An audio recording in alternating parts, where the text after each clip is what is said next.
What are my powers? Flight, energy beam. Once upon a time, your parents, the Sound and the Fury, were Millennia City's most famous powered couple.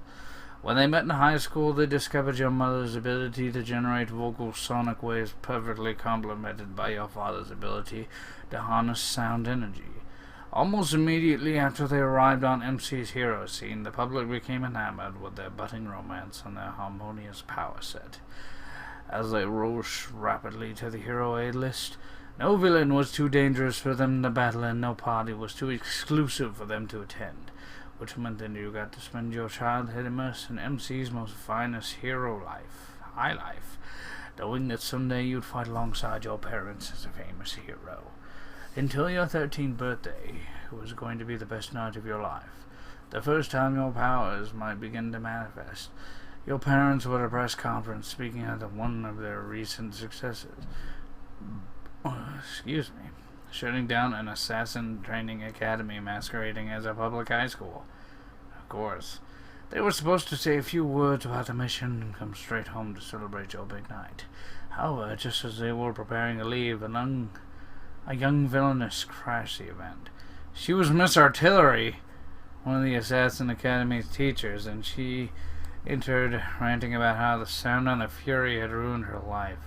She quickly went on the offensive with her power to generate weaponry, and your parents moved to apprehend her. But for some reason, perhaps because they were in such a rush to get home to you, they miscalculated their joint attack. And what became the biggest news story of the year, the Sound and Fury murdered Miss Artillery by liquefying her brain, snapping her spine, or blowing out her heart. Let's go blowing out her heart. While your father used his sound-enhanced strength to restrain Miss Artillery, your mother must aim to disable her with a quick sonic blast. You still don't know whether your mother misjudged the strength of her blast, but your father miscalculated the angle. Either way, when the blast cleared, Miss Artillery was twisted up in your father's arms, her fingers clutching her chest. So he blew up her heart. It certainly wasn't the first time a hero had accidentally used fatal force against a villain. Traditionally, this mistake would require a fair amount of community service and a hefty fine, especially for heroes of your parents' caliber. However, this accident came on the heels of a recent string of excessive hero-on-villain brutality and the case fell into the hands of Judge Victon, an up-and-comer who was making the play to become MC's mayor. Deciding that a harsh ruling would set the perfect example for his zero-tolerance campaign against heroic brutality, Judge Victon passed the harshest sentence ever given to powered hero. Citing a murderous misuse of powered ability, you send your parents to a life term in the Devoid, a maximum security facility for the Powards, without visitation rights. The last time you saw your parents was on the day of that infamous sentencing, right before the police escorted them to the Devoid. You'll never forget the image of your mother and father in orange jumpsuits, handcuffed and shame, their spirits broken. Judge Victon would not even let them hug you goodbye. Your mom could not stop crying as the police escorted her away, but as your dad followed, he turned to you and said the words that you'd come to live by. Don't let this stop you, Eli. Become a hero for us. Your father could not have known the profound effect those words have on you, especially after his unjust treatment at the hands of the legal system. As a result, you have very strong beliefs regarding the law. You respect the law. It might not always be right, but it's the best and only system we have. You always follow the law in order to avoid your parents' fate. However, you don't necessarily mind getting a bit creative. The situation absolutely calls for it. That's going to be number 2. After the trial, your parents' considerable fortune was transferred to Miss Artillery's estate, and you were assigned to live with the only living relative, your grandma. However, moving in with her wasn't so simple. Over the course of their careers, your parents had amassed a deadly collection of enemies, each of whom would be thrilled to seek revenge on the Sound and the Fury's now defenseless family. So the court enrolled you and your grandma on the Powered Family Protection Program. Why is it fart? You and Grandma were given brand new identities. The Sterling name was assigned to you. Though you at least got to keep your first name, Grandma suddenly found herself forced to live on a pitiful PFPP stipend and had to move you into a small apartment on the eastern fringes.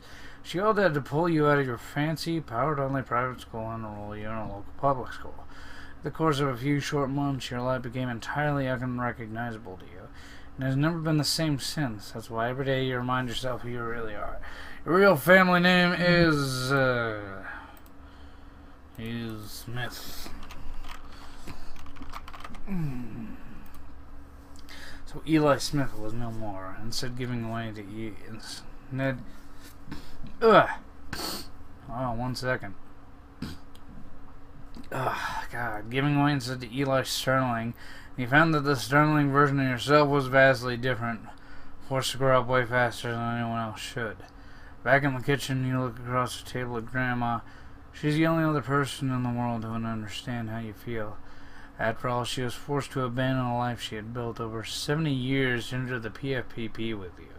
Despite this, Grandma still managed to start over and find a way to be happy once again. And without her, you'd have no shot at becoming a hero. Thank you, Gran, you repeat, fighting against a lump forming in your throat. Oh, hush up, Grandma says, wiping at her cheeks. What are you waiting for? You've got a career to start. You run to your room while you made sure not to keep any plants, since you don't need Grandma's best spies hanging around. It is decorated plainly, but what truly makes this room yours is a wall filled with framed posters of your favorite powered heroes. Featured centrally are your parents in their classic Sound and Fury costumes. Right next to your favorite power hero, Rebellion. He's been your idol ever since you were a little kid. You got plenty of other posters in here, Hero Show. But the team player, the solo, the Everyman Brigade, Static, the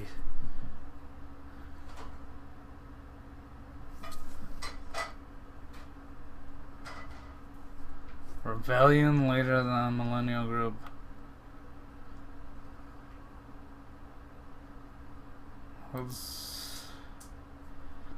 Everyman Brigade does good deeds and rakes in big bucks, working for high-profile mega claimants and donating their pro bono cases. Professional heroing is a business, after all. No one knows that better than Everyman. Every morning you stare at your hero wall and envision your own poster will look like among these famous heroes. Peeling your eyes away, your attention wanders down to the video game you're supposed to be testing. Now that you have your license, you can finally quit the game testing job, since there are dozens of ways for heroes to make a living. Most of these paid jobs are very difficult to obtain, though. You hear the horror stories about the endless lines at the DRPR to collect a powered hero unemployment. They have a specific unemployment? So you don't think twice about tossing the video game in the trash and reaching for your most prized possession. Your Love Machine costume! Oh god, I bet the crotch is out. As soon as you suit up, you pull a mask over your face to protect your identity.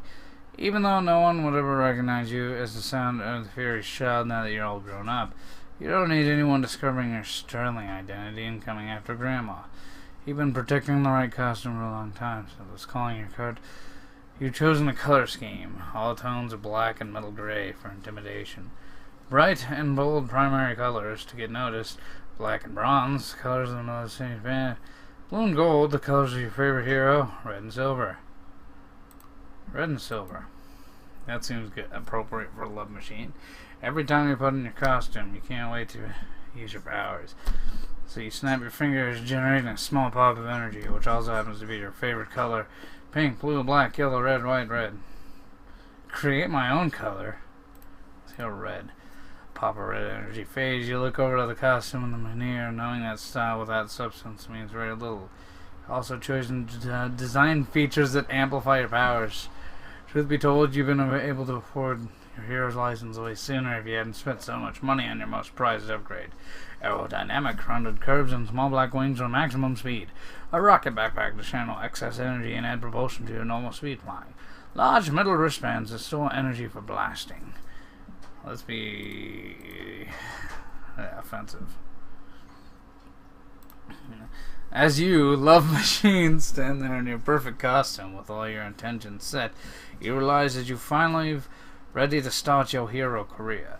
But becoming a legendary hero means means more to you than just fulfilling your own dreams. It is also about redeeming the Smith name. You have one ultimate goal: to become an A-list hero and reveal to Millennia City you are actually the Sound of Fury's child. You know that you have achieved this level of... You know that achieving this level of success is the only way to restore honor to your parents and redeem your family's legacy in the hero world. And because it's important to your end goal, the one central question constantly plagues you. As you rise to become a legend, is it more important for you to focus on achieving fame or upholding justice? You need everyone to know that you're named to get to the top. You don't care what they're saying as long as they're talking about you. Having people know who you are always going to help. Always doing the right thing is vital to uphold justice. Doesn't mean you can't smile for the press once a mission is accomplished. Justice. For having the courage to begin your hero rise, the legend has already increased. Your legend has already increased. Your legend level is the most important measure for gauging your success in the hero world, and is affected not only by the decisions you make, but also by fluctuations in your public image. Rebellion's legend is the highest on record, astounding 100. So that's your ultimate goal. Your legend level is tracked by your hero license. So you flip it over and see you got a long way to go, since your current legend is a lowly 1. Of course, this plastic version of your license is simply a keepsake. Your official license has already been scanned and uploaded to your meat chip. Congratulations on your license, sweetheart, meat chip Poppy says, appearing in front of you once again. I know you're going to be the best hero ever.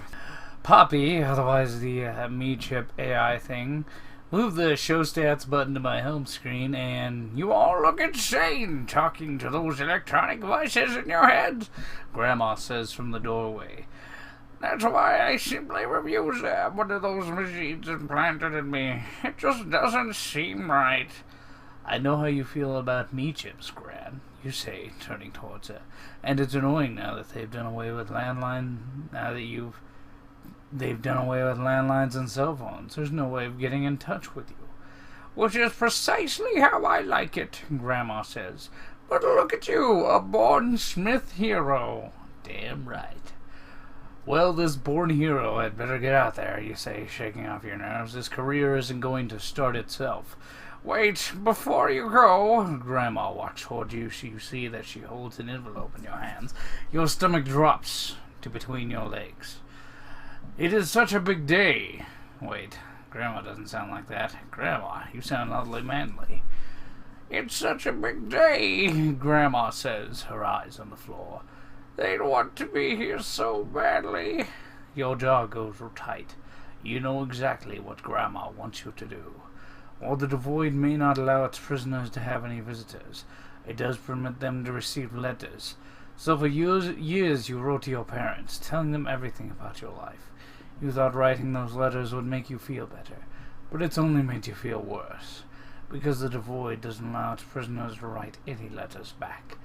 It's been years since you've written anything. Grandma looks up, and your heart threatens to crack. I'm sorry, you say, but you know how I feel about this, Gran. You don't write letters to your parents anymore because it's too painful. You're angry that your parents had to abandon you. You need to learn to live without them. You don't know what to say. Painful.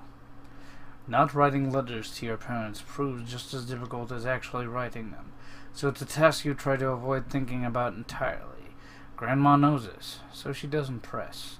All right, Eli, Grandma says, fighting to keep her face even. Or odd. Now listen to me. Please be careful out there. Lord knows I won't be able to sleep until you're home. I will, Gran, I promise. Then off you go, she says, drumming up a smile. And do try to kick some butt, yes? Ready to go, you step onto your Windows 14-story ledge, looking out over the grandness that is Millennia City. One of the advantages of living in the eastern fridges is the spectacular view of the MC's iconic skyline. You take a deep breath, letting the energy of the city run through you. Standing on this precipice, you can't help but wonder, what kind of hero will you become? And will you be able to survive long enough to achieve legend status you crave? The choice is up to you, right before you jump off the ledge. On to the next chapter. The lowercase? Thanks, Poppy. You say smart.